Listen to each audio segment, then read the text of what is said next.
Electronic మీడియాకు నమస్కారం. ఈ ఎలక్షన్ పెట్టడానికి ఇప్పుడు ఎలక్షన్ రావడానికి 2.5 సంవత్సరాల క్రితం ఎలక్షన్ నడిచింది. గిల్ట్ అంటే చిన్న సినిమా నిర్మాతలు మేము ఎప్పుడూ కలిసే ఉన్నాం.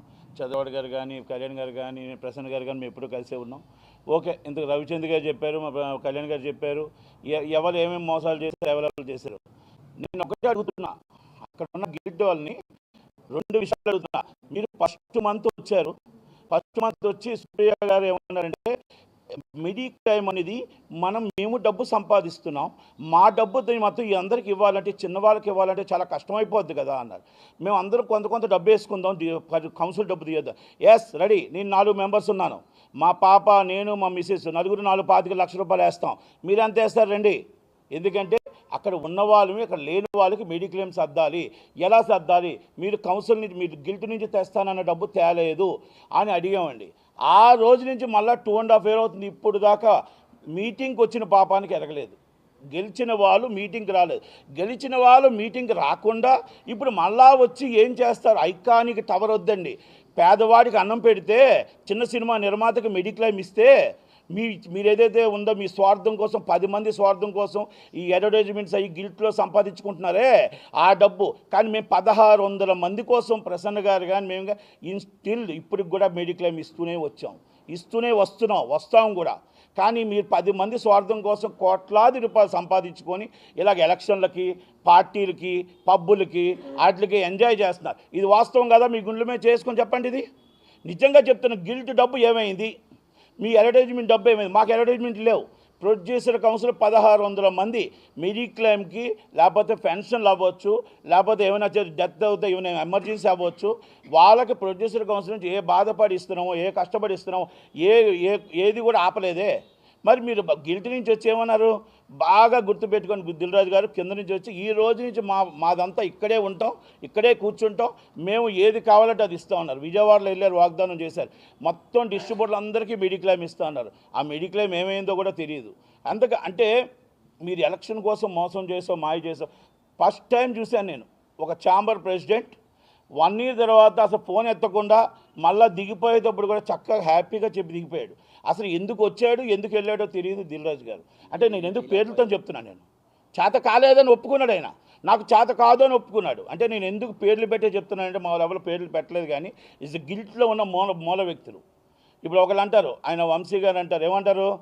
మేము సంపాదిస్తున్నామండి సినిమాలు, మేము సినిమా డబ్బు సంపాదిస్తుంటే వాళ్ళందరికీ మెడిక్లెయిమ్ ఎందుకు ఇస్తామండి అని అడిగారు. అయ్యా, మనం పుట్టక ముందు ఎప్పుడో కౌన్సిల్ పెట్టి వాళ్ళు సీనియర్గా సినిమాలు తీశారు. వాళ్ళు సినిమాలు తీసి ఈ సంస్థలన్నీ నిలబెడితే ఆ సంస్థల మీద మనం రన్ అవుతున్నాం. నువ్వు ఈరోజు సినిమా తీస్తావు, రేపు వెళ్ళిపోతావు, నువ్వు సినిమా తీస్తావు, వెళ్ళిపోతావు. కానీ సినిమా తీసే నిర్మాత మాత్రం ఆ నిర్మాతనే అంటారు. అందుకని ఎప్పుడైతే మనం ఆ పెద్దల్ని మనం గౌరవించలేదో, తల్లిదండ్రులు మనం గౌరవించినట్టే. పెద్దలను గౌరవించలేదు కాబట్టి తల్లిదండ్రులు గౌరవించలేనట్టే.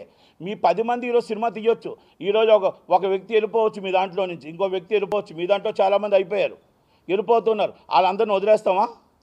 ఇది కష్టాల్లో ఉండేటప్పుడు కష్టాల్లో ఆదుకునేదే ఈ కౌన్సిల్ కానీ, ఛాంబర్ కానీ. అంటే ఇలాంటివన్నీ కూడా మీరు ఏ ముఖం పెట్టుకొని ఛాంబర్కి వచ్చారు? 2 years అయింది. అసలు ఛాంబర్లో అడుగెట్టారా మీరు? మీ సొంతం కోసం సీఎం దగ్గరికి వెళ్తారు, రేట్ల కోసం. మీ సొంతం కోసం మీరు ఏది కావాలని వెళ్తారు. ఎవరైనా ఇప్పుడు కళ్యాణ్ గారు అన్నట్టు, ఏమండి ఎవరైనా లేబర్ కమిషనర్ దగ్గరికి వెళ్తారా? అది చిన్న సినిమా నిర్మాతకి ఎంత ఇబ్బంది పడింది. మేము అడుగుతుంది ఏంటో తెలుసా? చిన్న సినిమా బతకాలి, 5వ షో ఇవ్వాలి, 2.5 షో జీవో పాస్ చేయాలి. 5వ షో 2.5 జీవో పాస్ చేయండి. రేపు వచ్చే తరం అంతా కూడా మల్టీప్లెక్స్ల తరం. ఆ మల్టీప్లెక్స్లో 20% ఆక్యుపేషన్ ఇవ్వాలి. మాకు 100 రూపాయలే టికెట్ ఉండాలి, తినుబండాలు 50 రూపాయలే ఉండాలి. చిన్న సినిమా బతకాలి అంటే 20% ఆక్యుపేషన్ ఇవ్వండి, 80% ఏదైనా చేసుకోండి అని మేమంతా అరుస్తున్నామే, మేము చెప్తున్నామే. మరి ఈ సీఎంల దగ్గరికి వెళ్ళారు, మా కోసం ఎప్పుడైనా పట్టించుకున్నారా? మా చిన్న సినిమా నిర్మాతల కోసం పట్టించుకున్నారా? రవికిషోర్ గారు చెప్తారు, మెడిక్లెయిమ్ ఇవ్వము, మెడిక్లెయిమ్ ఆపియండి. సినిమా తీయని వాళ్ళకి సినిమా ఆపం. సినిమా తీసిన వాళ్ళకి మెడిక్లెయిమ్ ఎందుకండి? సినిమా తీసి నష్టపోయే వాళ్ళకే మెడిక్లెయిమ్ కావాలి, కష్టాల్లో ఉండే వాళ్ళకే మెడిక్లెయిమ్ కావాలి. సినిమా తీసిన వాళ్ళకి మెడిక్లెయిమ్ అవసరంలే. అందుకే నేను చెప్పా, నేను ముందుకు వచ్చా. ఎస్, మేము సినిమా మాకు కొంచెం కాస్త దేవుడు ఇచ్చాడు, మేము 25,000 ఇస్తాం. ఆ రోజు నుంచి ఈరోజు దాకా నేను ప్రసన్న గారిని అడుగుతున్నాను, ఎదురుకుంటే అదే మీటింగ్లో ప్రసన్న గారు ఉన్నారు, దోంబ గారు ఉన్నారు. మరి అది ఆ మీటింగ్ నుంచి ఇప్పుడు దాకా ఎన్ని కోట్లు ఇచ్చారు? ఎన్ని కోట్లు మనకి గిల్ట్ నుంచి వచ్చిందో చెప్పమనండి.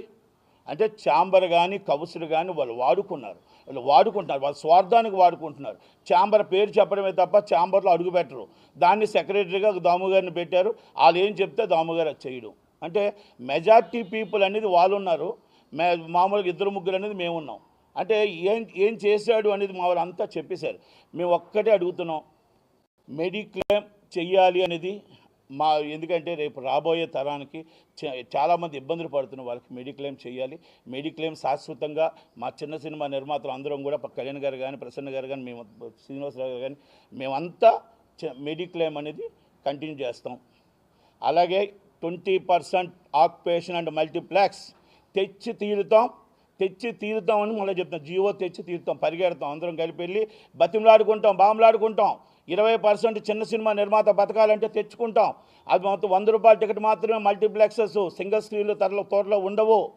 అలాగే మీకు 5వ షో 2.5 షో చిన్న సినిమానే ఆడాలి. ఇది తెస్తే నెలకి సంవత్సరానికి 250 సినిమా నిర్మాతలు 1,00,000 మంది కార్మికులు బతికిస్తారు. చిన్న సినిమా నిర్మాతలు అంతమైపోతే ఏమి ఉండదు. పెద్ద సినిమాలు ఎప్పుడో వస్తున్నాయి, కానీ డిఆర్ని కాపాడేది చిన్న సినిమా నిర్మాత, డిస్ట్రిబ్యూటర్ని కాపాడేది చిన్న సినిమా నిర్మాత, కార్మికుని కాపాడేది చిన్న సినిమా నిర్మాత. అందుకే నేను అడుగుతున్నా, దిల్ రాజు గారు మీరు చైర్మన్గా ఉన్నారు, మీరు ఏమైనా చేయగలిగారా? మీరు వంశీ గారు మీరు మరి ఇంట్లో ఉన్న డబ్బుని ఏం చేశారు? మీ ఎంజాయ్ల కోసం, మీ సరదాల కోసం, మీ ఇంట్ల కోసం ఒక్కరోజు మీరు కౌన్సిల్కి ఇచ్చారా? ఒక్క వ్యక్తికి మెడిక్లెయిమ్ ఇచ్చారా? ఒక్క వ్యక్తి డెత్ ఫండ్ ఇచ్చారా? ఒక్క వ్యక్తికి ఏమైనా ఏ దానికైనా మీరు చేశారా? మీ సరదాలు మీ పార్టీల కోసం వాడుకుంటూ కొన్ని కోట్ల రూపాయలు దాంట్లో తినేశారు. రవికిషోర్ గారు చార్టెడ్ అకౌంట్ అంటాడు, ఆయన నేను అకౌంటెంట్ని చాలా మేధావిని అంటాడు. మరి ఈ మేధావితనం మీకు ఏమైంది రవికిషోర్ గారు? సుప్రియ గారు మీరంటే అందరికీ అభిమానమే. సుప్రియ గారు అలాగే మీరు అందరూ అంటే మాకు అందరికీ అభిమానమే. మొత్తం మీ సినిమాలు తీస్తున్నారు, ఓకే, మీరు 100 కోట్లు పెడుతున్నారు.